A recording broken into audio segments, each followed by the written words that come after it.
Pues bueno, pues muchísimas gracias a todas y a todos. Y quiero hacer una mención especial también a los chicos, ¿no? Porque vivimos en un mundo en el que las mujeres exponemos nuestra vulnerabilidad, lloramos nuestro desamor y es aceptado socialmente, pero ellos sufren exactamente igual que nosotras, pero no les permite la sociedad, digamos que viven bajo un baile de máscaras aparentando estar bien porque su sufrimiento se ve como una debilidad, ¿vale? Entonces tenemos aquí a 4 valientes, un aplauso para ellos porque sé que no es fácil venir a un evento mayoritariamente femenino.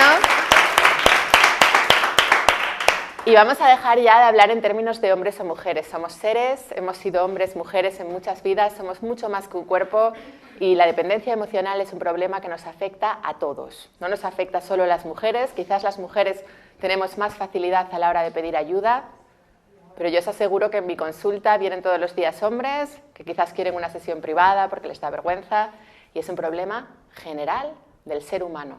¿Por qué es un problema general del ser humano? Pues bueno, porque digamos que crecemos con una serie de expectativas y con un sistema de creencias que potencian mucho la pareja. De hecho, cuando somos pequeñitos, ¿qué nos cuentan que hay que hacer para ser felices?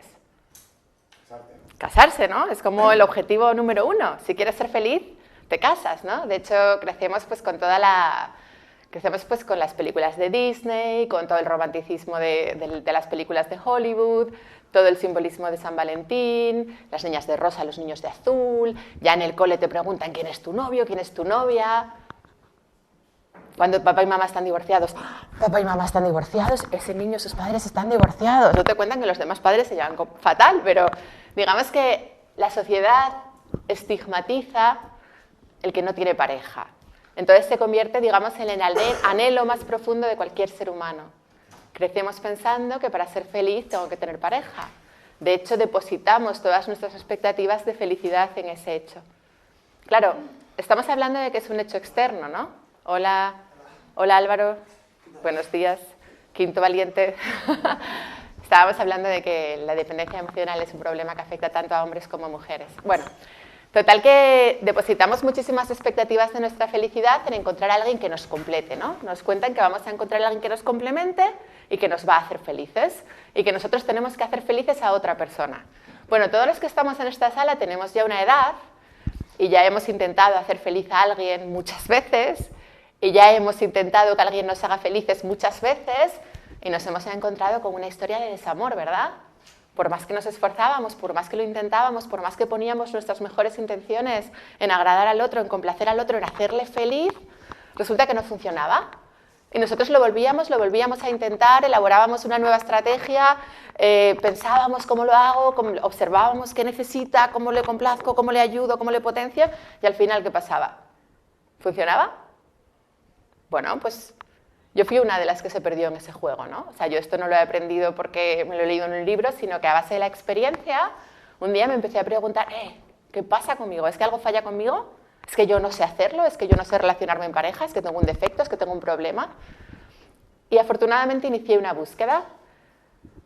Y esa búsqueda me llevó a darme cuenta que no solamente me pasaba a mí, sino que le pasaba a miles o millones de personas en el mundo. Y esa búsqueda me llevó a darme cuenta que el modelo de la media naranja no era real, no funcionaba, porque tú podías encontrar una persona que te complementara 6 meses, en el sentido de que le pusiera un parche a tus carencias, y los dos podíais estar así fascinados el uno con el otro en ese proceso de enamoramiento 6 meses, 1 año, pero después de ese periodo, aquella parte de ti que tú no te hubieras trabajado previamente, aquellas carencias no sanadas, salían a la superficie con más fuerza. Pero en esta ocasión, además, ambos miembros de la pareja entraban en un juego de proyecciones. ¿Sabéis lo que es una proyección? Un mecanismo de la psicología por el cual ves tu porquería en el otro, ¿no? Entraban en un juego de proyecciones responsabilizando al otro de su dolor. ¿Por qué? Porque antes tú estabas aquí, yo estaba bien, y ahora tú estás aquí y yo estoy mal. Es tu culpa. ¿No suena? Y entonces entrábamos en un juego de reproches de porque tú me has dicho, porque tú no has hecho, porque yo esperaba, porque mi expectativa, porque... Y sufrimos. Y entonces pensamos, este no es. Voy a cambiar de pareja. O nos deja, ¿no? En el mejor de los casos. Y entonces, ¿qué pasa?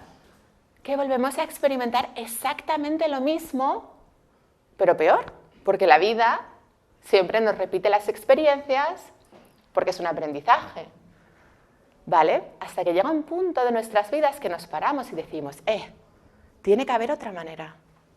Tiene que haber otra manera, porque a mí me han contado que esto era la felicidad, que esto era el sumum de la realización de un ser humano, y yo aquí no encuentro nada. Tiene que haber otra manera. Y eso, enhorabuena, chicos y chicas, porque eso es lo que nos hace empezar a mirarnos. Y eso es lo que nos hace empezar a sanarnos. Y eso es lo que nos hace empezar a responsabilizarnos de nuestras vidas. Y eso es lo que nos hace tomar la decisión de que voy a ser feliz por mí mismo. A mí me parece maravilloso que haya personas que asuman, tengo un problema de dependencia emocional, porque lo tiene el 90% de la sociedad, pero vosotros sois lo suficientemente honestos con vosotros mismos como para reconocerlo.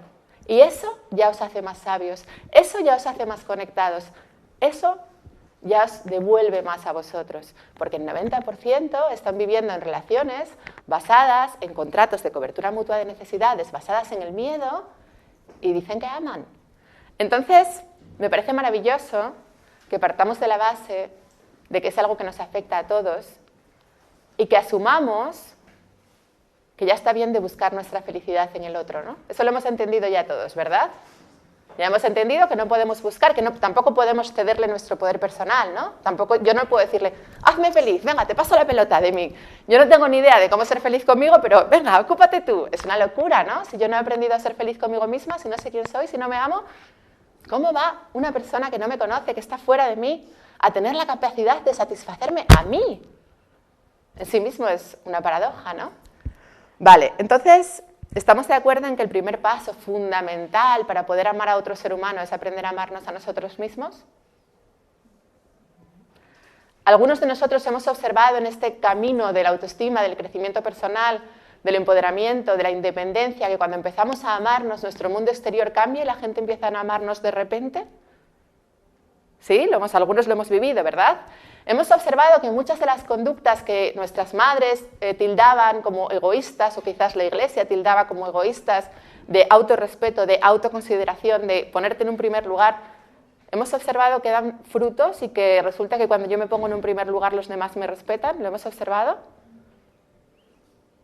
Algunos sí, ¿no? Estamos empezando, estamos en ese camino, nos cuesta mucho porque nos han educado que eso era malo, que eso era egoísta, que había que sacrificarse por los demás, pero ya vamos entendiendo que para realmente amar al otro, primero me tengo que llenar de amor yo. Y yo lo he experimentado. Yo me he llenado de amor y ahora tengo la capacidad de ayudar a muchísimas más personas. Y tengo la capacidad de amar de una forma real. Y yo antes complacía, mendigaba amor, me sometía, me sacrificaba. Y me contaba que amaba, pero era mentira. Me estaba negando a mí misma, me estaba reprimiendo. ¿Por qué? Porque tenía miedo a que si no lo hacía no me iban a querer. Entonces, lo primero con lo que vamos a trabajar hoy todos es con la autoestima, ¿vale? Y vamos a dar una serie de pasos y de claves para aprender a amarnos, partiendo de la base de que solo desde ahí puedo realmente amar al otro. Entonces, lo primero para aprender a amarnos es nuestro autoconocimiento.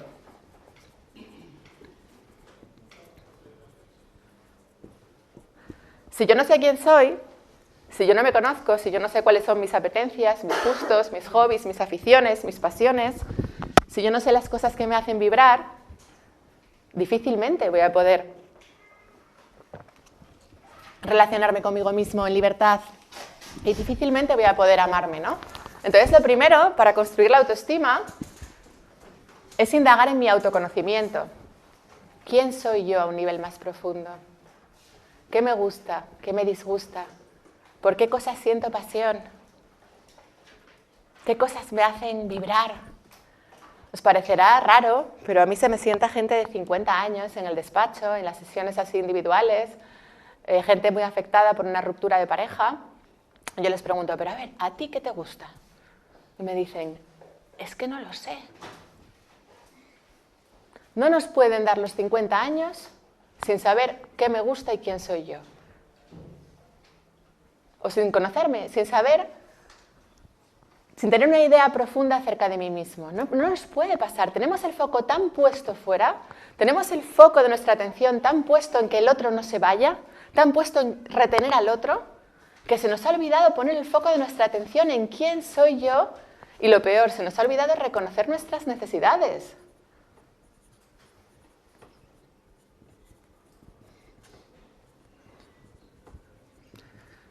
No nos escuchamos, no nos atendemos, no nos damos sitio. Nos llama un amigo y nos pide que vayamos al cine con lluvia, un día que tenemos agujetas, que estamos hechos polvo, destrozados, y salimos de casa para... Bueno, si nos llama el novio ya, vamos, salimos de casa de rodillas. Aunque no nos apetezca, aunque nuestro cuerpo nos esté diciendo, estoy exhausto, quédate en casa, no quiero salir. ¿Y qué ocurre? Que el día que yo quiero hacer algo y llamo a mi novio y mi novio no quiere, ese día ¿qué pasa? Que me enfado, ¿no? Porque yo por ti lo hubiera hecho. ¿Nos suena? Cuando si fuéramos honestos con nuestro sentir y hiciéramos las cosas porque yo quiero hacerlas, luego cuando el otro decide hacer algo porque sí o porque no, en función a su libertad individual, yo no me enfadaría porque yo en tu lugar lo hubiera hecho y me hubiera sacrificado por ti. O sea, entramos en un juego de yo a mí no me escucho y no me respeto, pero claro, como al final tratamos a los demás igual que nos tratamos a nosotros mismos, si yo a mí no me escucho y no me respeto, cuando tú quieres hacer algo que no entra dentro de mis paradigmas, tampoco te respeto a ti. Y entramos en el juego de reproches. Cuando yo aprendo a respetarme a mí y hago las cosas simplemente porque me apetece y porque las siento desde mi libertad, permito que tú te relaciones conmigo desde tu libertad. Y le anulo el componente expectativas. No estoy esperando que tú me hagas feliz, porque previamente he aprendido a relacionarme conmigo mismo. Entonces estamos de acuerdo que conocerme y reconocer mis necesidades es súper importante para poder ser feliz y ponerlas en primer lugar, y a partir de ahí ya podemos dar a los demás. Vale, ¿qué más es súper importante para construir la autoestima? Un punto fundamental que tiene que ver con esto. Aprender a decir que no. Tenemos muchísimas dificultades los seres humanos para decir que no. ¿Por qué? Porque cuando éramos niños, alguna vez dijimos que no, mi mamá se enfadó, la profe se enfadó, nos riñeron, nos castigaron. Pero eso no es sano, porque en la vida hay que decir que no. Decir que no implica que tú hagas daño a nadie o que invadas a nadie. Decir que no es, esto es mío y esta es mi libertad y mi capacidad de decisión, y esto es tuyo y esta es tu libertad y tu capacidad de decisión. Si tú estás pasando mi frontera, yo puedo decir no, hasta aquí. Pero eso no implica que te esté dañando a ti. ¿Os acordáis cuando éramos niños que nos decía mamá, dale un beso al tío? Y nosotros de forma espontánea decíamos, no, porque no nos apetecía, ¿verdad? Y mamá, que sí, nos reñían, ¿cómo se te ocurre? Y al final, esa capacidad innata que teníamos de escuchar a nuestro GPS emocional y de respetarnos y decir que sí o que no en función a lo que realmente queríamos, ¿qué ha pasado? Que lo hemos dormido. Y nos cuesta una barbaridad decir que no. Y si yo me amo, si yo me respeto, yo pongo límites y yo digo que no. Y cuando algo no me apetece, lo expreso. Expreso mis emociones, mis apetencias. Y eso no significa que esté siendo malo con nadie o que esté siendo desagradable. Todo lo contrario. Hay un refrán español muy sabio que a veces la sabiduría popular es súper profunda. ¿Y cómo es? Más vale ponerse una vez rojo que, ¿os acordáis? Pues es así. O sea, yo antes tenía muchísimas dificultades para decir que no. Me metía en unos fregados por tratar de complacer y por andar diciendo medio sí, medio sí, medio sí, medio sí, y al final tenías aquí un... Ahora digo que no a la primera y no doy pie a que se generen conflictos, porque cuando cedes, sin escucharte, sin respetarte, además la vida te pone esas situaciones para tu aprendizaje. Te pone gente que se aprovecha de ti, te pone gente que transgrede tus límites precisamente porque tú no sabes decir que no y porque es lo que tienes que aprender. Son tus maestros. Entonces tenemos que observarnos y ver dónde estoy complaciendo, dónde me estoy sometiendo, dónde estoy negándome a mí mismo, porque tengo miedo a decir que no, porque tengo miedo a poner límites. Y esto es muy importante. Una persona que se ama es una persona que pone límites, que es asertiva. Esto es la famosa asertividad. La asertividad no es más que esto. Y la asertividad es clave para una autoestima sana. Es clave. De verdad, y eso no significa que estés agrediendo a nadie, simplemente se trata de ti, ¿vale? Bueno, voy a continuar, ahora hacemos un ejercicio, pero yo creo que estas claves son muy importantes. Otra persona que se ama, una persona que se ama es una persona que se acepta. ¿Qué implica que me acepto? Me acepto implica que yo soy consciente de que yo no soy perfecta. Yo soy consciente de que en mí hay limitaciones, en mí hay carencias, por supuesto. Pero me da igual, esto no es una competición, no se trata de que sea perfecta, se trata de que sea yo. Me acepto y me acepto con mi luz y con mi oscuridad. Y a veces observo en mí cosas feas que no me gustan, puedo observar en mí que, vaya, estoy teniendo envidia. Pero ya no me juzgo como antes, que tenía que ser perfecta. Y entonces, como me juzgaba, lo reprimía. Y como lo reprimía y no lo quería ver en mí, ¿qué pasaba? Lo proyectaba. Y entonces veía a todos los demás envidiosos. Y ahora veo a los demás con ternura porque he aprendido a verme a mí misma con ternura. Y cuando veo mi propia oscuridad, la acojo.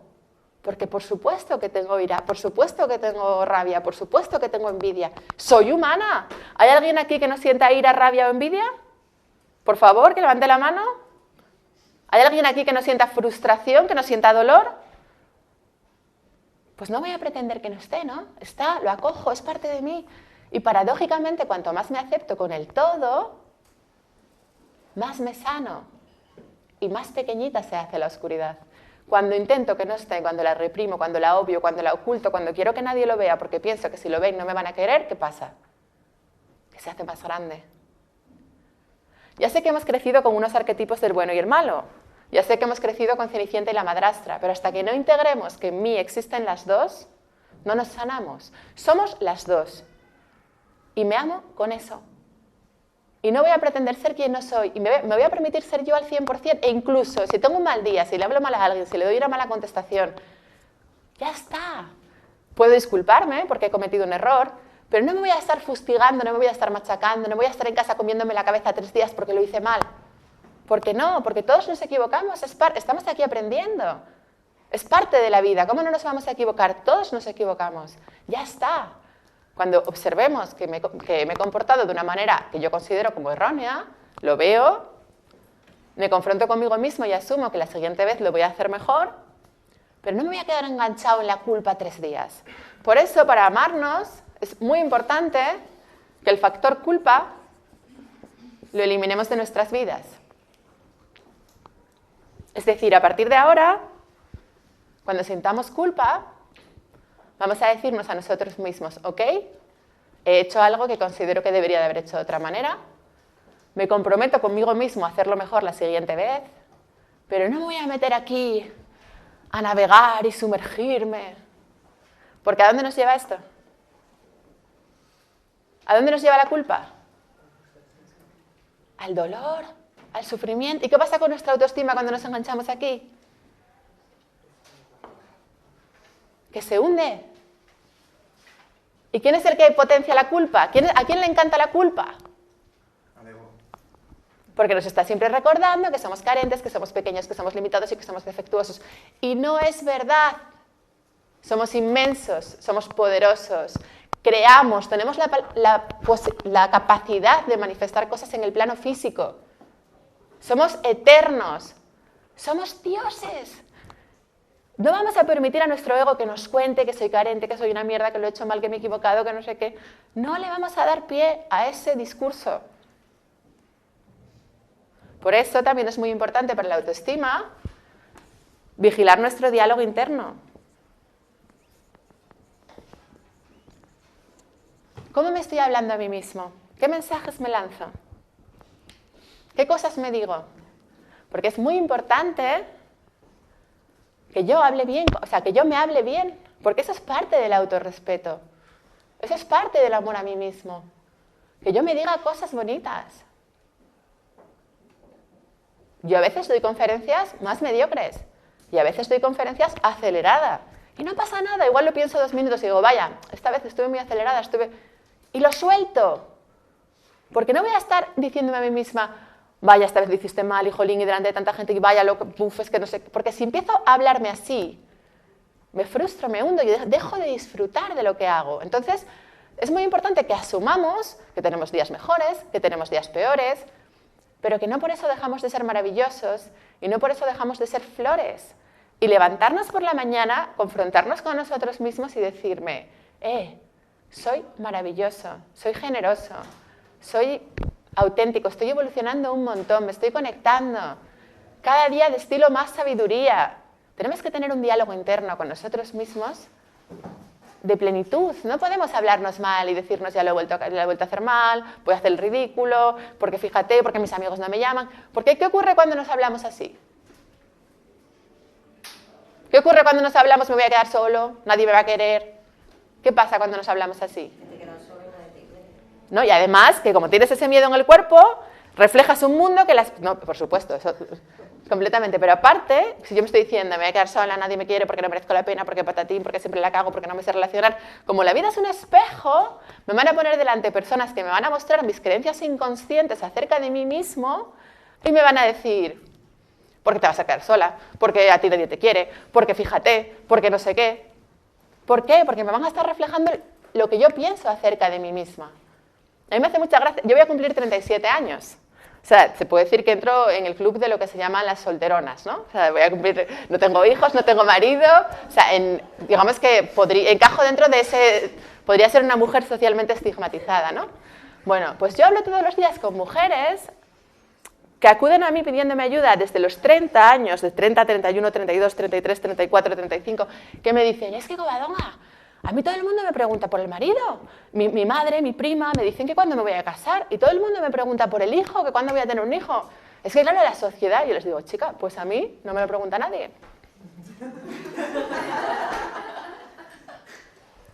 Os lo juro, a mí nadie me dice, ¿y tu marido? A mí no me lo dice nadie. ¿Y tu hijo? Dicen, pero ¿cómo no va a ser? Si es que la sociedad es que en cuanto tienes 30 años y no tienes marido y no tienes hijo, te empiezan a machacar con el marido, el hijo, el hijo. Digo, claro, te empiezan a machacar con el marido y el hijo porque tú te estás machacando a ti misma con que no tienes un marido, o tú te estás machacando a ti misma con que se te pasa el arroz. Entonces, como tú tienes esa creencia acerca de ti misma, tu mundo exterior te lo refleja. Pero yo estoy tan pichi, yo voy a cumplir 40 y aquí estoy. Y a mí nadie me lo dice. ¿Y por qué os pregunto esto, vale? Porque, no sé, esto igual ya lo conocéis de verlo en alguno de mis vídeos, pero vamos a ver la pirámide de Maslow. Sabemos que la primera necesidad básica que tiene un ser humano es la necesidad de seguridad. Lo primero que necesitamos es tener un techo, tener calorcito por el invierno, tener comida, tener, como si dijéramos, cubierta la supervivencia, ¿no? Cuando no tenemos dinero, yo os lo digo que he vivido una época de mucha escasez, en ese momento no pensamos en el novio. O sea, cuando no hay dinero, el novio pasa a un segundo plano. Cuando la gente que está sin cobijo y sin hogar, seguro que su preocupación no es la pareja, ¿no? Digamos que una vez que hemos cubierto esta necesidad, que es la necesidad básica, ya vamos a una segunda necesidad, que cuando éramos animales aseguraba nuestra supervivencia, que es la pertenencia. Cuando éramos animales, estar en manada aseguraba nuestra supervivencia. De hecho, ¿qué es lo peor que te podía pasar en las tribus primitivas o cuando eres un animal? Lo peor que le puede pasar a un lobo, ¿qué es? Que le echen de la manada, ¿no? Porque si le echan de la manada, su vida ya empieza a estar en peligro. Entonces, digamos que es la segunda necesidad, la pertenencia. Por eso, las personas que no tenemos familia o que... Bueno, no lo digo por mí, yo sí tengo familia, pero las personas que no tienen familia o que no han sentido ese pertenecer a un grupo, pertenecer a un clan, tienen más tendencia a esa búsqueda externa de pertenecer a un clan, ¿no? Ahí ya empieza a entrar el factor pareja.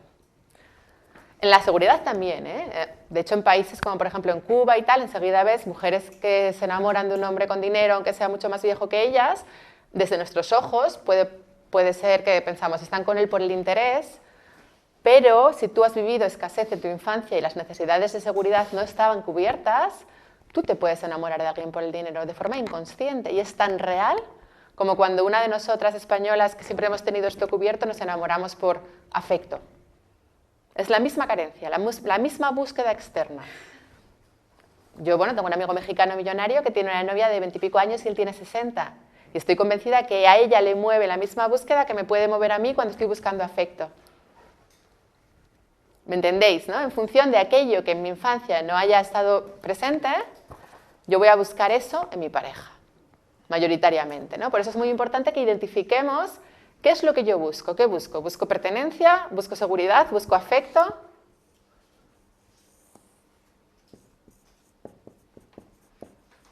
¿Busco reconocimiento?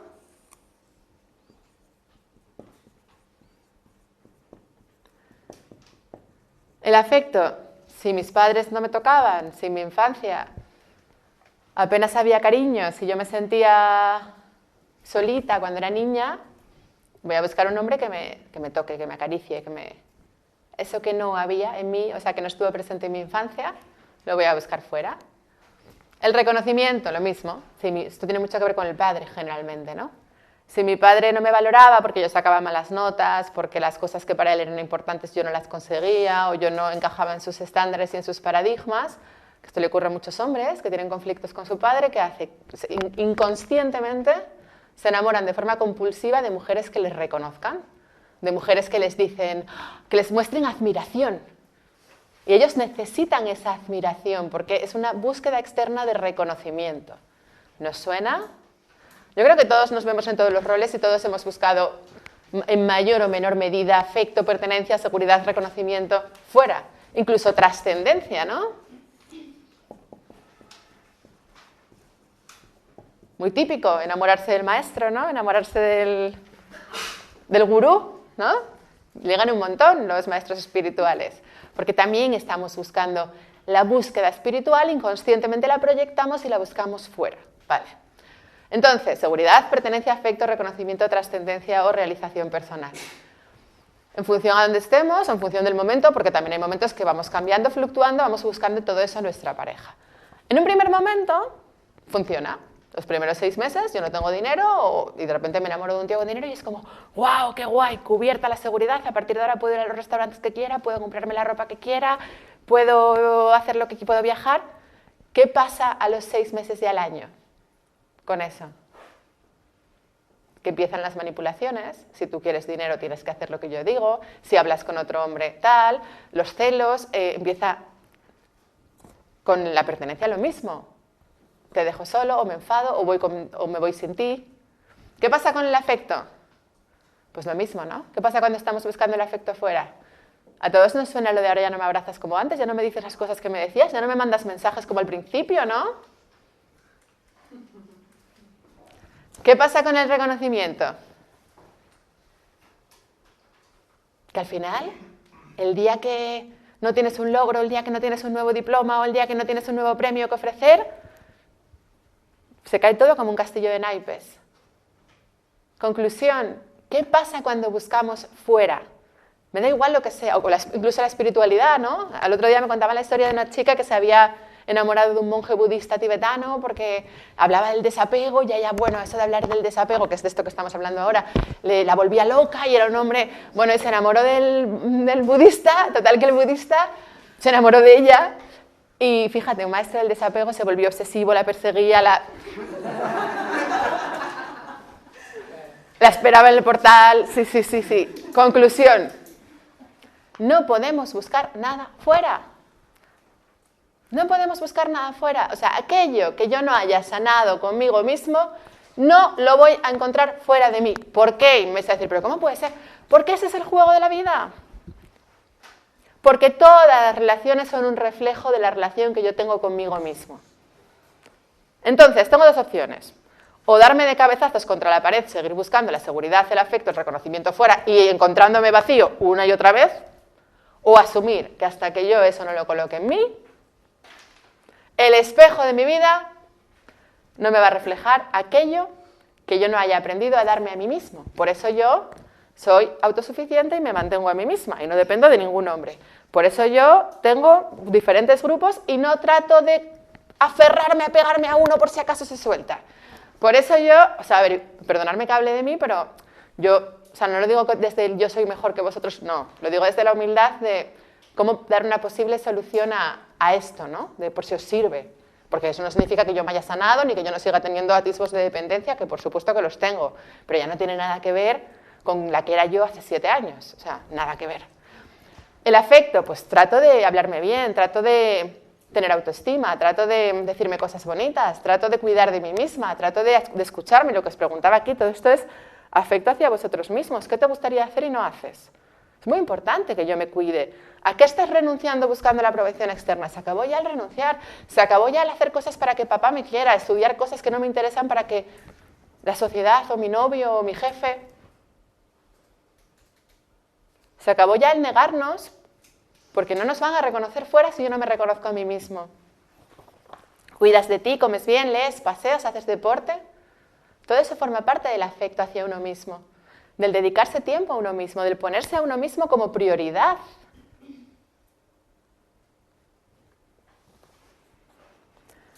Vale, pedir ayuda, expresar tus emociones. Incluso cuando tienes un mal día, también te puedes permitir el pedir ayuda y decir, estoy mal, estoy triste, y no pasa nada, es perfecto. Seguro que hay alguien dispuesto a escucharte desde el amor. No por obligación, sino por amor real. Vale, entonces, llegamos a la conclusión una y otra vez, el reconocimiento. Cada vez que me engancho en el reconocimiento externo y cada vez que me engancho en, mira, tengo un vídeo que tiene no sé cuántas miles de visitas, la vida me pone fuera una experiencia de que me critican, que me juzgan, o sea, cada vez que buscamos el reconocimiento fuera, la vida nos lo tira como un castillo de naipes. O sea, no podemos buscar el reconocimiento fuera. O sea, yo tengo que tener muy claro que hago lo que hago porque me gusta, porque disfruto, y no buscando que los demás me aprueben o que los demás me reconozcan, porque estoy perdida, porque entonces estoy otra vez cediendo mi poder y estoy poniéndolo en manos de los demás. La trascendencia, la búsqueda espiritual es individual. Si nos queremos conectar, si nos queremos sanar, no lo vamos a hacer más rápido ni antes ni mejor por enrollarnos con un gurú o con X persona que hace Reiki. Lo tenemos claro, ¿no?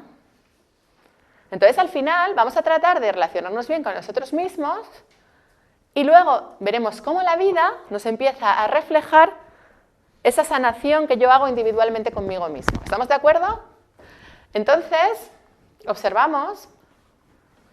empezamos a observar cómo nuestras relaciones empiezan a reflejarnos esa magia.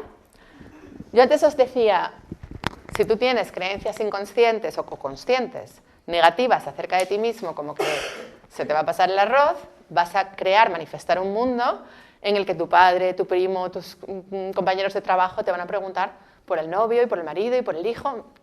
Si tú estás en paz contigo, tu entorno exterior, nadie se va a poner a hablarte de eso, ¿no? Pues esto, como con todo en la vida. Si yo me trato bien internamente y me respeto y atiendo mi sentir, los de fuera me van a atender y me van a dar sitio y me van a respetar. Pero si yo me estoy diciendo a mí misma, porque no valgo, porque me he vuelto a quedar sola, porque lo hago mal, porque algo falla conmigo, nos suena, ¿no? Que nos metemos en ese discurso. Me estoy haciendo mayor y todas mis amigas tienen novio menos yo y todo el mundo es feliz menos yo, que es mentira. Pero nos contamos eso, ¿verdad? Entonces van a aparecer personajes en tu vida que te van a decir justo eso. Mira, fíjate, todo el mundo tiene novio menos tú y mira no sé qué tal. Y encima, si yo me trato mal y me hablo mal a mí misma, yo voy a manifestar una relación de maltrato fuera. Luego entramos en es que es un maltratador psicológico. No, es un reflejo de lo que tú haces contigo misma. Contigo mismo. Perdón, chicos. Y así, o sea, y un abandono. ¿Por qué? Es verdad, otra cosa que os voy a contar. ¿Por qué cuando empezamos en una relación y de repente está todo súper bien y estamos ahí súper contentos y dices tú, ¡ah, subidón, subidón, subidón, esto está súper bien para toda la vida! Y de repente dices, me abandonó, se fue, solamente me dejó un mensaje, ¿por qué? Me avisó por mail, me lo cuenta mucha gente esto, ¿no? Justo en el momento más guay, estábamos súper bien y me había presentado a sus padres, ¿no? Que las mujeres con lo de los padres, ¿no? Es como, ¡casa! ¡Salvadas! Me habían presentado a sus padres, tal, no sé qué. Y de repente se esfuma. ¿Por qué se esfuma? ¿Por qué se esfuma, chicas y chicos? ¿Por qué en ese momento de subidón, subidón, subidón desaparece? ¿Os dais cuenta desde dónde lo creamos? Porque nos abandonamos.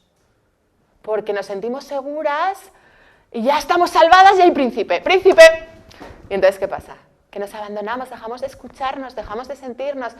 Todo gira en torno a él. Y como eso no es sano, porque eso es una proyección egoica, que lo único que hace es alimentar nuestro ego, la vida hace cling y te lo quita. Porque energéticamente estás completamente, como si dijéramos, desconectándote de tu poder. Y cuando nos desconectamos de nuestro poder personal, la vida hace... Porque la vida siempre nos muestra lo que necesitamos a cada instante para sanarnos. Entonces, si yo inconscientemente, desde mi inconsciencia, desde mi ignorancia, desde mi inmadurez, le doy todo mi poder personal a un hombre o a una mujer, porque me siento por fin seguro y a salvo y siento que todo esto me lo va a cubrir, la vida me muestra que ese no es el camino y me lo quita y desaparece. Lo vemos, ¿verdad? Lo vemos, lo hemos vivido, lo hemos sentido, lo hemos experimentado en muchas ocasiones. De la misma manera que toda aquella ira que yo no haya expresado, toda aquella frustración que yo no haya expresado, me la va a expresar mi pareja. Si yo tengo una necesidad de control y un miedo tremendo, voy a estar con una pareja que esté en la misma vibración y que me va a reflejar el mismo miedo. Y al final, la única solución es que yo me vaya sanando, que yo me vaya amando y mis relaciones personales y mis parejas me van a empezar a mostrar ese reflejo de la relación que yo tengo conmigo misma. Pensar un minuto o escribir si queréis para qué cosas sentís que necesitáis a vuestra pareja, que no podéis hacer solas, solos, solas. Pues ahora vamos a ser muy honestos con nosotros mismos y exceptuando el hecho de tener un hijo, para el que efectivamente sí necesitamos una pareja y tampoco, porque existen otras alternativas gracias a la ciencia, pero vamos a decir, ahí sí acepto que necesitamos una pareja para tener un hijo. Quitando eso, ¿realmente hay algo más que hayáis escrito en ese papel que no podáis hacer solas o con amigos? Honestamente. ¿El qué? ¿Alguien me puede decir el qué? Porque podemos tener una conversación profunda con un amigo, podemos ir al cine con un amigo o amiga, podemos ir de senderismo con amigos, podemos ir de vacaciones con amigos, podemos... O sea, yo no... De verdad que yo no me siento limitada en nada por no tener pareja. De hecho, creo que es muy limitante que tu ocio en un 80% se limite a una persona. Y creo que es muy sano que los dos hagan planes por separado y que tengan sus mundos respectivos y que luego desde ahí compartan. A mí me parece súper bonito cuando conozco una pareja en el que ella hace esto, él hace lo otro, y me parece mucho más sana que las parejas que van todos juntos a todos lados como pili-mili. Porque las parejas que van juntos a todos lados como pili-mili, hay mucho miedo ahí. Y mucho no me siento capaz, y si tú no estás, y volvemos, sin ti no soy nada, ¿no? Nos vamos a la música, a las películas, ¿no? Sin ti no soy nada, me falta el aire, etc. Y es ridículo. ¿Cómo que sin ti no soy nada? Si en una sola de mis células se expresa todo el universo. Si somos seres infinitos, somos seres grandiosos, somos maravillosos, somos dignos, tenemos la capacidad de crear y de manifestar. Y nuestra esencia es divina. ¿Qué coño me estás contando de que sin ti no soy nada? Y a todos nos suena relacionarnos desde un 1 más 1 es igual a 0,5, estar con alguien que en el fondo nos resta, porque yo lo he vivido, ¿eh? Y es muy triste, dos personas que están juntas restándose por miedo. ¿Verdad? Es por miedo a la soledad. Y ahora voy a eso. ¿Por qué nos da tanto miedo la soledad? ¿Vale? Digamos que el ego, ¿sabéis lo que es el ego? Esa parte de nosotros que no es real, esa vocecilla interior que tiene tanto miedo, esa parte de nosotros que nos dice que somos carentes, que somos pequeños y que somos limitados. Digamos que el ego es el personaje con el que nos experimentamos en este plano, que está confinado a un cuerpo y que se cree que es Covadonga, ¿no? Este sería mi ego, Covadonga, pero yo soy mucho más que eso. Pero eso es como si dijéramos en el juego este, yo me experimento como un ego, ¿vale? El ego tiene dos mecanismos principales. Lo primero, como siente dolor y sufre y se siente culpable porque se siente pequeño y tiene mucho miedo, proyecta. ¿Proyectar qué significa? Que ve su porquería en los demás, ¿no? A todos nos suena el típico mentiroso que dice, es que tú eres un mentiroso, es que sos un mentiroso, y en realidad el mentiroso es él. Pero como no tiene el nivel de conciencia para asumirlo en sí mismo, para verlo, para, como si dijéramos, ser honesto consigo mismo y asumir que el que es un mentiroso es él, proyecta su porquería y la ven los demás, ¿no? Vemos lo que somos. O sea, yo no puedo verte a ti mentiroso si no es porque eso está en mí. De hecho, cuanto tú más puro eres, más limpio y más amoroso, ya no ves la oscuridad de los demás, los empiezas a ver a todos con belleza. Eso es parte del proceso, ¿no? O sea, eso no significa que yo no de vez en cuando vea algo, pero porque todavía existe oscuridad en mí, a veces veo oscuridad en los demás, pero yo soy muy consciente que siempre que veo oscuridad en alguien es porque eso existe en mí, no puede ser de otra manera. Yo no puedo ver a alguien soberbio si no fuera porque yo a veces soy soberbia. ¿Me comprendéis, no? Entonces, enseguida proyectamos. A mí me hace mucha gracia porque escuchas a la gente hablar y están hablando de terceros y en realidad están hablando de sí mismos. Siempre estamos hablando de nosotros mismos. Cuando ya tenemos un nivel conciencial más elevado, como los que estamos en esta sala, que ya empezamos a responsabilizarnos, ya empezamos a mirarnos, ya empezamos a asumir que si hay conflictos son míos, que no es que yo tenga mala suerte, no es que yo sea una víctima. Las víctimas proyectan, o sea, las víctimas tienen mala suerte, los demás me hacen, porque fíjate, porque los hombres son todos unos inmaduros que no se comprometen, ¿no? Eso es que yo también he sido víctima, o sea, tampoco pasa nada, todos hemos estado ahí, ¿verdad? En la víctima. Pero cuando empezamos a madurar, empezamos a responsabilizarnos de que yo soy el soberano de mi vida, que yo lo estoy creando todo, que todo lo que pasa tiene que ver conmigo, ya empezamos a ver el segundo mecanismo del ego, que es la represión. ¿Por qué? Porque primero reprimimos la culpa, el dolor, la frustración, no los queremos mirar, y luego los proyectamos, se los endilgamos al otro, ¿no? Vale. Entonces, la pareja, en un proceso evolutivo, tiene mucho que ver con que deshagamos la proyección. Cuando estamos creciendo, cuando estamos evolucionando, la pareja es un aprendizaje que nos enseña a ver, como nos hace de espejo, nos enseña a ver qué estoy proyectando. Nos ayuda a deshacer ese mecanismo egoico y a empezar a ver cosas feas de mí mismo, porque cuando empiezo a ver la sombra de mi pareja y sus comportamientos disfuncionales, en el fondo estoy viendo reflejados mis comportamientos disfuncionales en la otra polaridad, ¿no? ¿Eso ya lo habéis entendido? ¿Estáis entendiendo lo que digo? ¿Sí? Si alguien no lo entiende, quiero que lo explique más en profundidad. Bueno, digamos que cuando nos enamoramos y idealizamos al otro y lo vemos como maravilloso, es una proyección, porque la proyección no solo es negativa, también es positiva. Cuando idealizo, estoy viendo mi magia en otro, me estoy enamorando, es una proyección egoica. Y en la segunda etapa, cuando empiezo a ver que el otro se convierte en un ogro y que me ha decepcionado y que no es lo que yo esperaba y que también es una proyección egoica de mi propia sombra, ¿no? Vale, entonces digamos que la pareja nos permite trascender nuestra sombra desde ese aprendizaje, nos permite ver cosas, no solamente la pareja, las relaciones. Yo cuando tengo un conflicto con alguien veo que hay una parte no sanada de mí que me está reflejando ese alguien. No pasa nada, todos tenemos conflictos, estamos aprendiendo, estamos creciendo, estamos en este plano que es experimentar y aprender y jugar. Lo veo, lo observo, me responsabilizo de que lo que está pasando tiene que ver conmigo, aunque mi ego me cuente que es el otro que es muy malo y que yo soy muy buena, pero al final, soy humana, me resisto tal y al final acabo encajando, que eso es una parte de mí y lo asiento, ¿no? Todos estamos en ese proceso, ¿no? Vale, entonces en una primera etapa conciencial la pareja es súper útil para deshacer la proyección, porque nos permite sanarnos a través del otro.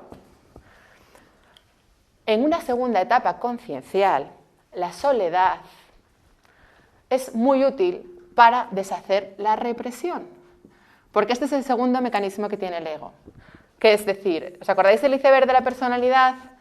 Que el 7% era el consciente y esto era el 93% que es el inconsciente. Bueno, pues en este inconsciente nuestro hay un montón de dolor, de traumas, de heridas, de fobias, de cosas no sanadas, de culpa, que vienen ya, no ya de nuestra infancia y de otras vidas. O sea, tenemos ahí un montón de porquería, por eso nos duele tanto quedarnos solos, por eso evitamos quedarnos solos, porque no queremos sentir eso. Porque tenemos tanta porquería ahí reprimida debajo de la alfombra, es como si cogemos, levantamos la alfombra y metemos ahí la mierda. Entonces, claro, quedarnos solos implica enfrentarnos a esto y sentir esto. Y hostia, yo esto no lo quiero sentir, que duele. Y claro que duele, porque enfrentarte a esto duele. Pero ¿qué pasa? Que solamente desde la soledad lo trasciendes y lo transmutas y lo sanas. Y al principio, los primeros meses, cuesta, pero luego, cuando aprendes a estar en paz contigo mismo porque has permitido que todo esto salga a la superficie y que aflore y lo has limpiado, esa es la verdadera sanación y esa es la verdadera libertad. Y por eso la vida, a determinadas personas que están preparadas, no ya para deshacer la proyección, que es lo que deshacemos con la pareja, sino para deshacer el segundo mecanismo egoico más profundo, que es la represión, nos deja solos, para que sintamos todo esto y lo sanemos. Y de esa manera aprendamos a estar en paz con nosotros mismos en plenitud. ¿Me seguís?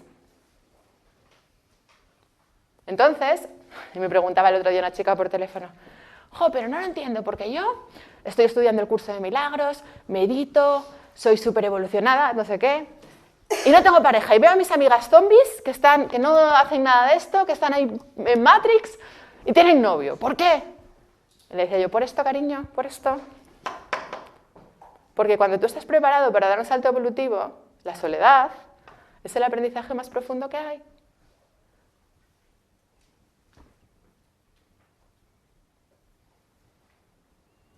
Y hay que ser muy valiente, pero es tremendamente sanador, porque cuando lo trasciendes, cuando te enfrentas a la soledad por un periodo de 6 meses, 1 año, y estás contigo mismo, llega un momento que estás en paz con ello, y entonces ya no vuelves a caer en una manipulación, en una relación de dependencia, en un tú me das, yo te doy, que son mecanismos inconscientes, estrategias de supervivencia que tenemos, o sea, porque no es algo que hagamos de forma consciente porque seamos malos, pero ya no vuelves a entrar en esas dinámicas destructivas. Es muy sanador. Yo os lo recomiendo si podéis pasar una temporada de vuestras vidas solos, aunque sea por experimentar ese autoconocimiento y ese entrar en contacto con uno mismo y con su dolor ancestral y con su profundidad. Yo se lo recomiendo a todo el mundo porque de verdad que a mí, personalmente, es lo que más me sanó, el aprendizaje de la soledad. Y no es porque seáis malos o porque tengáis un defecto, todo lo contrario. Es porque estáis preparados para un aprendizaje de realmente confrontaros con vosotros mismos. ¿Alguna duda aquí? ¿Seguro? ¿Esto suena muy raro? Un poco, ¿no? ¿O lo entendéis? ¿Entendéis? A mí me costó mucho verlo, entenderlo, por qué era esto, pero cuando lo entendí y di con el kit dije, coño, claro. Y de verdad que... Bueno, el otro día leí un texto de Osho que me gustó mucho, os lo voy a leer, que habla de esto, que además me llegó en un momento que estaba yo pidiendo respuestas al universo, porque también para cómo explicárselo a la gente y por qué determinadas personas, porque me decía la gente, pero ¿por qué yo estoy solo tanto tiempo? ¿Por qué no tengo pareja? Bueno, pues Osho, la capacidad de estar solo es la capacidad de amar. Puede parecerte paradójico, pero no lo es una verdad existencial. Solo aquellas personas que son capaces de estar solas son capaces de amar, de compartir, de ir al centro más profundo de otra persona, sin poseer al otro, sin ser dependiente del otro, sin reducir al otro a una cosa y sin convertirse en adicto al otro. Vale, vamos a ponernos en equipos, ¿vale? No os voy a dar un papel, pero sí que nos podemos poner 6 personas juntas y hacer equipos así para, como en corro, 6 personas, poner las sillas para... Y vamos a hacer un screening, perfil de la persona dependiente.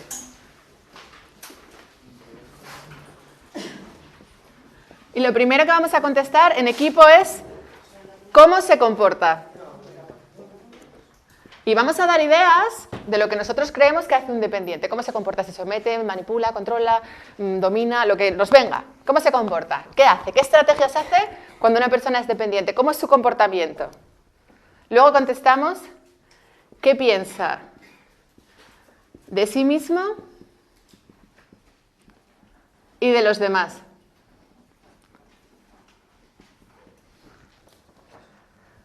¿Cómo repercute su conducta? Un segundo, ¿eh? Ahora lo repito todo, pero ¿cómo repercute su conducta en las personas con las que se relaciona?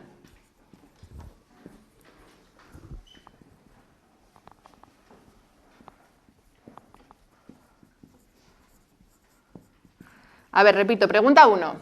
¿Cómo se comporta una persona dependiente? Pregunta 2. ¿Qué piensa de sí mismo y de los demás? Pregunta 3.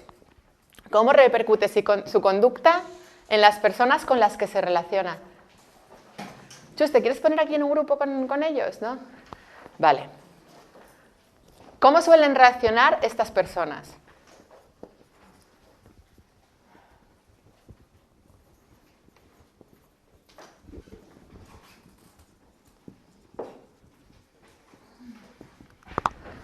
Ya solo quedan 2 preguntas, ¿vale? ¿Cómo se siente al actuar así y obtener estas respuestas de los demás? ¿Cómo se siente al actuar así y obtener estas respuestas de los demás?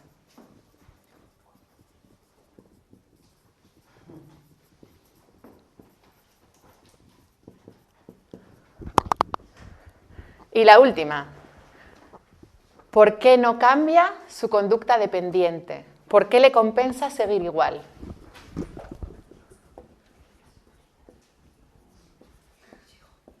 ¿Por qué no cambia su conducta dependiente?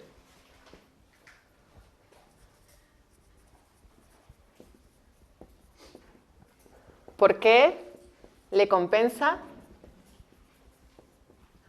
seguir igual? Os las repito todas, ¿vale? Perfil de la persona dependiente. Primera pregunta que vamos a responder en grupo dando ideas, ¿cómo se comporta? Segunda pregunta, ¿qué piensa de sí mismo y de los demás?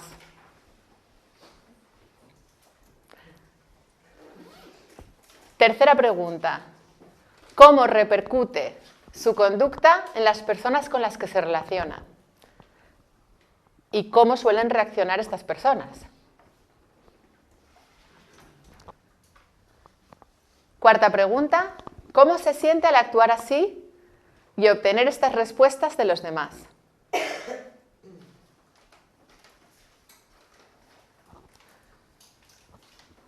¿Y por qué no cambia su conducta dependiente? ¿Por qué le compensa seguir igual? ¿Lo habéis entendido todos? Entonces ahora vamos a tratar de responderlo desde... No somos expertos, lo primero que nos venga, damos por hecho que no lo sabemos, por eso estamos aquí para aprender y vamos a tratar de entre todos consensuar lo que responde. Luego sale un representante de equipo a responder cada pregunta. A ver, ¿vale? Lo primero de todo, gracias a todos por la apertura, por hablar de estos temas, porque son temas que no hablamos habitualmente, por la valentía de venir aquí a hablar con estos desconocidos. Da un poco de miedo al principio, pero luego, ¿a qué es bonito, verdad? Cuando te pones a hablar y te das cuenta que todo el mundo está igual y que todos tenemos los mismos problemas y que todos estamos aprendiendo y que nadie juzga a nadie. Entonces, gracias a todos porque os he visto ahí entregados y es muy... No, es que es muy importante, ¿no? Porque no es una conversación habitual, pero es maravilloso que os abráis a sentirlo, ¿no? y a expresarlo. Entonces vamos a contestar... A ver, este equipo le contesta la primera, ¿vale? ¿Quién sale de representante de equipo? Bueno, ¿cómo te llamas? Alex. Alex, vale, Alex, pues cuéntanos un poco... A ver, vamos a escuchar a Alex. A ver, ¿cómo se comporta la persona dependiente? Pues creo que siempre va de víctima, intenta siempre agradar a los demás y lo hace desde el miedo. Intenta manipular para conseguir lo que quiere y desde el chantaje emocional. Perfecto. Quédate aquí un segundo. A ver, ¿qué más le podéis añadir a lo que nos ha dicho? Inseguridad. Mucha inseguridad, perfecto. Renunciar a sí mismo, vivir su vida a través de los demás. Renuncia a sí mismo, vive su vida a través de los demás. Estamos de acuerdo, ¿no? Que son todos formatos de lo mismo. Como ya decía por ahí también, no ser consciente de sus propias necesidades, vivir pendiente de lo que necesita el otro, pero no de lo que uno mismo necesita. Totalmente, Sí. ¿no? Correcto, sí. ¿Tú quieres puntualizar un poco más con un ejemplo así? ¿El siguiente tema? O sea, No, esta. Ah. O sea, hablabas de que agrada a los demás. Sí. ¿Se te ocurre algo en concreto que nos puedas...? Bueno, a veces hace cosas por los demás que no hace por ella misma. Somos así, ¿verdad? Somos así de gilipollas.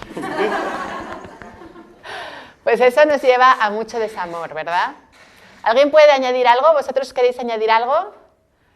¿Queréis añadir algo más? Vale, pues el dependiente complace, se sacrifica, mendiga amor, también domina, eso también es una forma de dependencia, también ponerse por encima, quizás menos evolucionada, quizás los que estáis aquí más tenéis la tendencia a poneros por debajo, pero tiene que haber otro espejito que se ponga por encima también, ¿no? Que también es un dependiente, ¿no? Luego también... Prioriza las necesidades del otro, ¿no? Claro.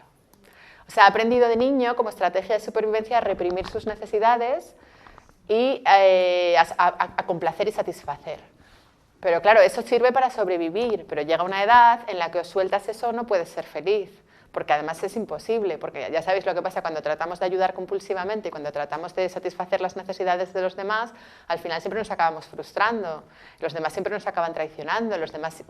Porque es la vida enseñándonos a que redirijamos el foco hacia nosotros mismos, porque solo desde ahí podemos amar de forma real. Estos son patrones egoicos que lo único que hacen es perpetuar nuestro miedo, que nos sirvieron cuando éramos niños para sobrevivir, pero que los tenemos que soltar. O sea, llega un momento en la vida en el que yo voy primero y desde ahí me relaciono de forma sana contigo, sin expectativas y desde mi libertad. ¿Qué más conductas tiene el dependiente? ¿Qué más? Que hay una cosa aquí muy importante que no habéis puesto. Aquí se nos ha creado un pequeño debate entre la autoestima baja o no. Había unas personas que opinábamos que sí, otras personas que opinaban que no, que la autoestima no tiene nada que ver con que seas dependiente. Sí, o sea, normalmente un dependiente tiene la autoestima baja porque ve a los demás mejores que él, pero también hay muchas personas dependientes que vemos por ahí que pensamos que son como pavos reales, que tienen la autoestima baja pero no son conscientes, que van como en piloto automático, ¿no? Hay mucha gente en esta sociedad que está muy dormidita, que creen tener autoestima, que no la tienen, pero digamos que están todavía en un proceso como más inmaduro de conciencia, ¿no? Pero sí, un dependiente cree que no es capaz por sí mismo y que necesita al otro. Y eso es un tema también de autoestima, claramente, porque ¿cómo no vas a ser capaz por ti mismo? Si eres inmenso, ¿no? Si tienes la capacidad de crear y manifestar cosas en el plano físico, ¿cómo no vas a ser capaz? Claro que lo eres, pero tú eliges identificarte con algo pequeño y estás escuchando la voz de tu ego. Pero hay una cosa aquí muy importante que no habéis puesto, que un dependiente controla. Tiene mucha necesidad de control. Bueno, manipula, ¿no? Es lo mismo. Digamos que... ¿Cómo era tu nombre, Alex? Alex. Me dice Alex que si manipular y controlar es lo mismo. ¿Sí o no? O sea, el control es una forma de manipulación, pero manipular yo creo que es un término que engloba más cosas que controlar. Yo creo que controlar es cuando tienes mucho miedo y qué has hecho el fin de semana, y te miro el móvil, y con quién has hablado, y te miro el Facebook así de escaqueo, o te miro los papeles. O sea, controlar es como que al final estamos vibrando en el miedo y como todo es un espejo, estamos creando una traición, estamos creando un desamor, estoy buscando que me engañe y controlando sus mensajes y voy a acabar encontrando un mensaje en el que efectivamente me engaña, ¿no? Porque lo estoy co-creando, ¿me seguís? O sea, controlar nunca nos lleva a nada positivo, controlar porque no, o sea, realmente no nos estamos sintiendo dignos de amor. Siempre tenemos el miedo al abandono y estamos alimentando el miedo al abandono con esa necesidad de control. Entonces el control es muy importante que lo empecemos a soltar, que cuando nos relacionamos con el otro tratemos de eliminar el factor control, porque además el control nos limita, nos merma al otro y a nosotros mismos. ¿Lo veis? Y bueno, no pasa nada, hemos vivido muchos traumas y muchas historias y tenemos mucha necesidad de complacer y tenemos mucha necesidad de control, pero vamos a empezar a observar, no nos vamos a sentir culpables por ello, vamos a empezar a observarla y vamos a empezar a soltarla. Porque ya no queremos eso, ¿verdad? No queremos seguir relacionándonos así, pues muchísimas gracias, corazón. Un aplauso para...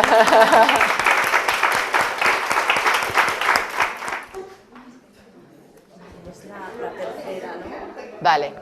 ¿Cómo repercute su conducta en las personas con las que se relaciona? Pues normalmente suele repercutir de una manera, suele tener un efecto muy contrario a lo que la persona espera. Entonces, estas personas suelen ser... bueno, espera que he puesto aquí. A ver. ¿Cómo te llamas tú? María José. María José. María José. Gracias. Es que me he saltado la pregunta, ¿cómo repercute? Al revés de cómo espera con las personas. Los demás, como él es manipulador, espera el reconocimiento de los demás, al final las personas no terminan reconociendo lo que uno mismo no se reconoce en sí mismo. Y se crea como un efecto Pigmalión o un efecto de profecía autocumplida. Es decir, el miedo que tú tienes y tú te vas escondiendo para que eso no suceda, al final se termina proyectando eso. Se termina creando, ¿no? Exactamente, o sea, es el efecto contrario de lo que la persona espera. Por desgracia, pues... Lo hemos vivido todos, ¿verdad? Esto, ¿no? Cuando tenemos mucho miedo a que nos dejen, nos dejan. Mucho miedo a que nos abandonen, nos abandonan. Por eso no nos podemos relacionar desde ahí, porque realmente tenemos que creernos que somos maravillosos y dejar de depositar todas nuestras expectativas de felicidad en el otro, ¿no? Y cuéntanos más, María José, que María José lo ha dicho muy sabia.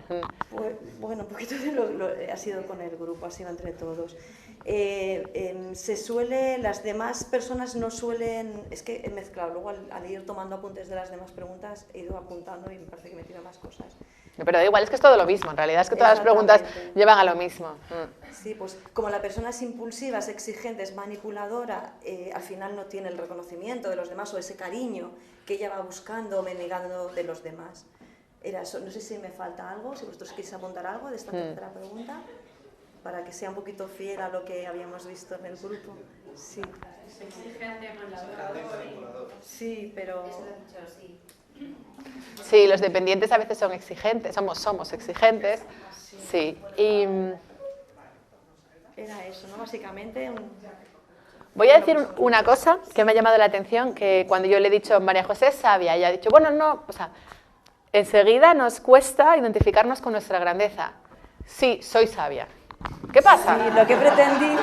No, pero Perdón. cariño, pero mira, pero no, Lo que he pretendido pero a ver, era como que ha sido a ver, entre a ver, todos, pero ¿sabes? nos sirve de ejemplo de lo que Muy hacemos bien, con nosotros muy bien. mismos, ¿vale? Porque Aprendo. cuando alguien nos dice, es que como nos hablamos tan mal a nosotros mismos, cuando alguien nos dice, no, porque mi vida es un desastre, porque no sé qué, porque patatín, porque lo hago todo mal, soy torpe, nos parece normal. Ahora, como alguien venga y nos diga, es que yo soy sabio, es que, jo, es que me estoy conectando, es que, ¡buah, qué bien estoy cada día soy más independiente! ¿Qué pensamos? Qué flipado, ¿no? Qué creído, ¿no?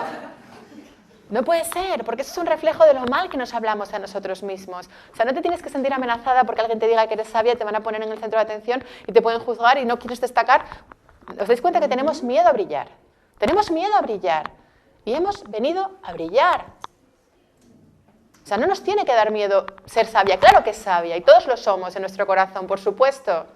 Y claro que es grandiosa, y no nos tiene que dar miedo que alguien nos diga un piropo, o no nos tiene que dar miedo decir, estoy genial y tengo pasta. ¿Qué pasa? Y si alguien se siente amenazado porque yo estoy bien, o porque soy maravilloso, que se lo haga mirar, es su problema, porque ¿cómo no voy a ser maravillosa? Si estoy hecha de la misma materia que los planetas, que las estrellas, soy una flor, pero no yo, todos. Entonces, en vez de autopercibirnos, ese autoconcepto que tenemos de nosotros mismos, que si os dais cuenta es otra estrategia de la infancia, hemos aprendido a pasar desapercibidos, hemos aprendido a ser grises para sobrevivir. Ella se sintió amenazada, es muy sabia, automáticamente. A ver si van a pensar que soy una... O sea, son mecanismos inconscientes, pero ¿os dais cuenta cómo se protege? No, ellos. ¿Por qué? Porque nos han enseñado que tenemos que ser humildes, una humildad malentendida. Porque una humildad bien entendida, no hay nada que no sea humilde en que yo me reclame que soy una hija de Dios y que he venido a brillar. Para nada eso no es humilde. Esa es la humildad real.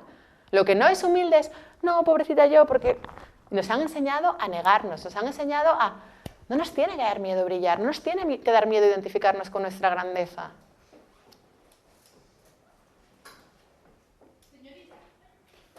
¿Vale? ¿Sabéis que todo es así? Pero es verdad que lo hace... Es que no, pues sí, soy sabia. Soy sabia. Y sin miedo. Sí, ha habido ahí un poco lo que tú has dicho. Y eres sabia. Porque lo has expresado de una forma muy sabia. Sí, lo que pasa que, a ver, yo lo que no quería era quitar como que esto ha sido un trabajo entre todos, es lo que yo quería decir, era lo que... ¿Y no crees que hay un poco de miedo a brillar? Pues puede ser, puede haber una falsa modestia ahí o una... Sí, puede ser, sí. Porque ese tipo de conductas están penalizadas socialmente. Claro. Pero no, a partir de ahora, que la sociedad haga lo que quiera, pero yo no me voy a limitar a mí misma.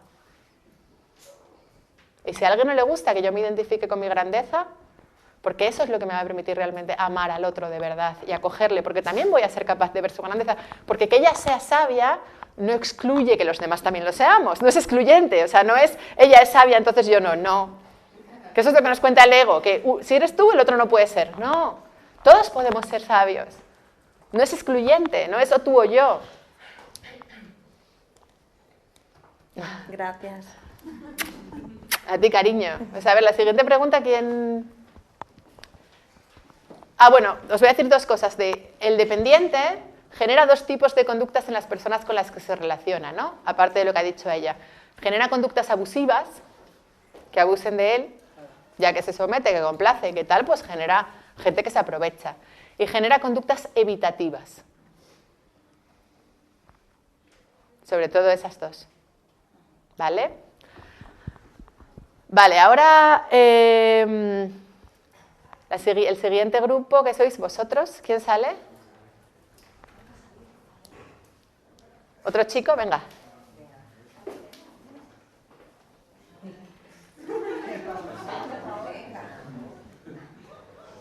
Venga, que no os dé vergüenza, que da igual. Si lo hacemos mal, lo hacemos mal. ¿Qué más da? Si estamos aquí todos...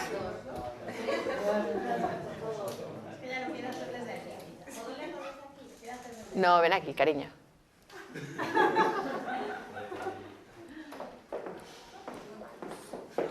A ver, cuénteme usted, ¿cómo se siente al actuar así y obtener esas respuestas de los demás?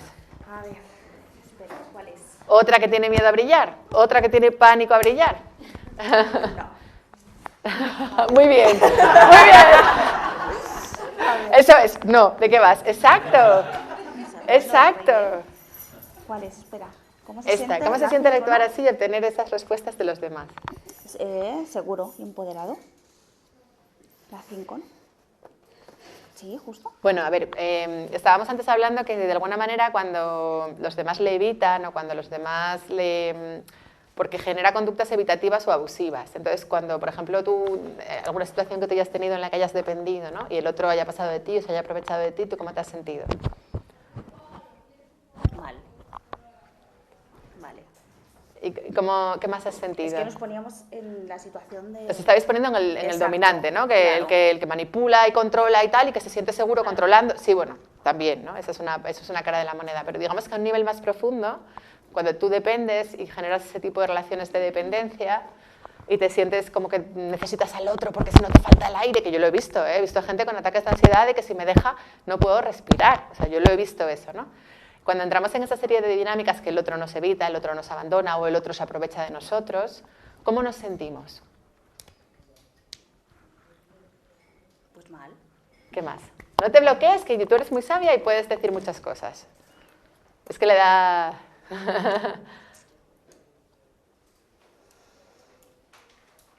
Tristeza. Engañado. ¿No? ¿Qué más?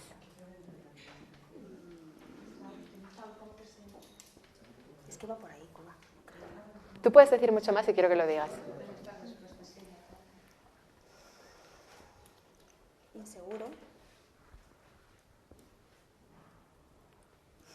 Un aplauso para ella, por fin, que se está...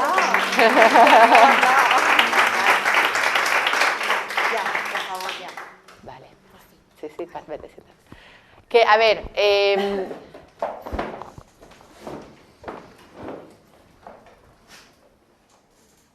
que no pasa nada, que todos tenemos inseguridades y todos nos sentimos en determinados momentos con miedo, ¿no? Con miedo a mostrarnos. Y es parte de la vida y no pasa nada. Entonces, al actuar así y obtener esas respuestas de los demás, se siente injustamente tratado, se siente frustrado, se siente defectuoso, siente que ya nadie le va a querer, siente que se va a quedar solo, siente que repite patrones disfuncionales, le entra angustia. ¿Y qué ocurre con todo eso, con todo ese mare magnum? Que se le hunde la autoestima. Y que incluso complace más al siguiente, porque como ya viene con la autoestima dañada pensando que tiene un defecto, la siguiente pareja que aparece vuelve a repetir el patrón y encima lo hace como todavía se somete más. Nos suena, ¿no? Y entra en dinámicas muy destructivas. Se siente carente, se siente defectuoso. Y eso es lo que tenemos que evitar, el sentirnos que algo falla conmigo. Es lo que os llevo repitiendo desde el principio, ¿vale? ¿Algo que añadir aquí? Se comentó, hubo dos cosillas que a mí me gustó mucho. El poner el poder en el otro, que es una cosa como, o sea, el locus de control en el otro. Cuando el otro está bien, yo estoy bien. Si el otro está mal, es mi culpa también. Qué bueno, porque se me había olvidado decirlo, eso es súper importante, ¿eh? Cuando nos relacionamos desde la dependencia, o sea, no puede ser que yo estoy bien, el otro está bien, yo estoy bien. El otro está mal, estoy mal. Es horrible, ¿no? ¿Verdad? ¡Qué horror! Porque qué caos, o sea, dependes absolutamente del estado de ánimo del que tienes enfrente para estar bien o mal. ¿Verdad que a mí me parece terrible? Y entramos ahí, entramos en esas dinámicas. Si hoy está bien, me ha hablado bien por la mañana, estoy bien. Pero, hostia, como me haya hablado mal, ya me vengo abajo.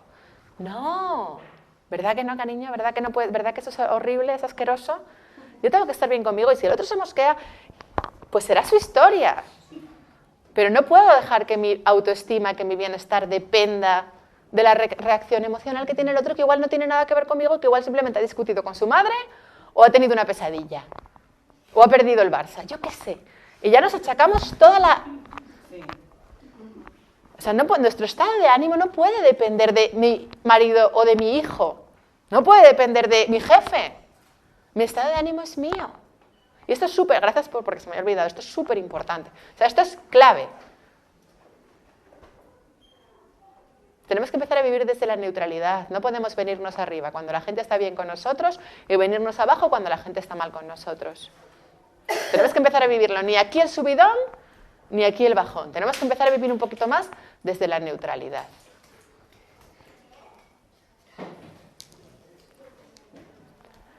Vale, pues la siguiente pregunta, ¿quién sale? ¿Vosotros? Que salga otra persona que no haya contestado y ya cerramos.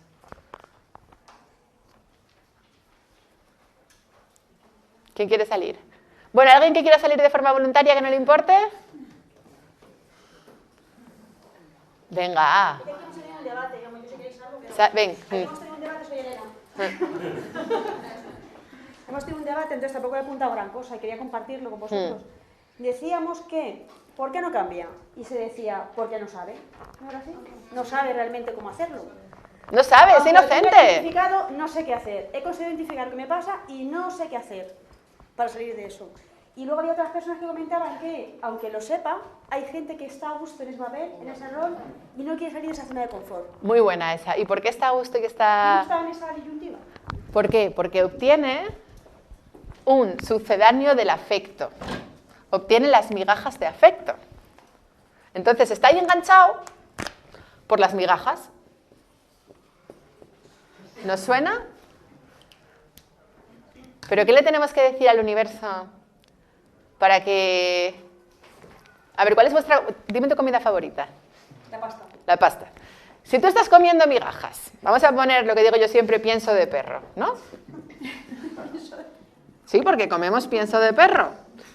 Estamos ahí comiendo pienso de perro y yo quiero comer pasta. ¿Qué le tengo que decir al universo alto y claro para poder comer pasta? Si yo estoy energéticamente vibrando en que acepto el pienso de perro y encima mendigo el pienso de perro, ¿qué me va a dar el universo? Entonces, yo no como más pienso de perro, como si tengo que pasar hambre, pero yo no como pienso de perro. Y energéticamente, cuando vibro en que yo no como pienso de perro, en mi vida aparece la pasta. Es como lo del Feng Shui. ¿Sabéis lo que es el Feng Shui? La ciencia esta de los chinos, de los espacios y de las energías. ¿Qué dice el Feng Shui para que entre abundancia en nuestras vidas? Que hay que vaciar primero, ¿no? Si yo tengo el armario lleno de abrigos viejos y de ropa vieja y de trastos viejos inservibles que no me valen para nada, pero me resisto a tirarlos, ¿qué pasa? Que no va a entrar lo nuevo, que no hay espacio para lo nuevo, que no hay espacio para la energía nueva. Si yo estoy comiendo pienso de perro y tengo miedo a la soledad y no lo quiero soltar, no va a aparecer el entrecot. No va a aparecer la pasta. Mientras yo esté comiendo pienso de perro, energéticamente estoy ocupando el espacio energético y ahí me voy a quedar. Conclusión, ¿qué hacemos con el pienso de perro? Que se lo coma su puta madre. ¿O no? Yo ya no como, yo comí muchos años pienso de perro, ya no como pienso de perro más. Gracias, cariño. Un aplauso para ella. Chicos, un segundo, ¿eh? Ahora seguís. Yo me tengo que ir, porque tengo que coger un avión a Argentina, que me voy a Argentina, que voy a dar allí unas conferencias y voy a un congreso y tal. Continuáis el resto del evento con José. Daros las gracias a todos por venir, por vuestra apertura, de verdad, por vuestra actitud, porque hay que ser valientes también para enfrentarse con uno mismo y estar dispuesto a crecer. De verdad, estáis en un camino muy bonito, porque cuando uno empieza a sanarse, ya todos son pasos para adelante. Aunque a veces parezca difícil, de aquí ya vais para adelante, siempre para adelante. Es imposible que cuando una persona empieza a mirarse y empieza a conocerse, es imposible que esa persona no se sane, porque la persona ya tiene la voluntad de quererse y eso siempre va a más. O sea, que daros las gracias por vuestro proceso y por estar aquí, por vuestra apertura. Comentaros que Chus va a vender mis libros si alguien lo quiere comprar. Y ahora cuando terminéis hacemos una pausa, cuando terminéis de hacer esto, pero hacer esto por favor que es importante para con vosotros mismos. Y gracias. Y me despido.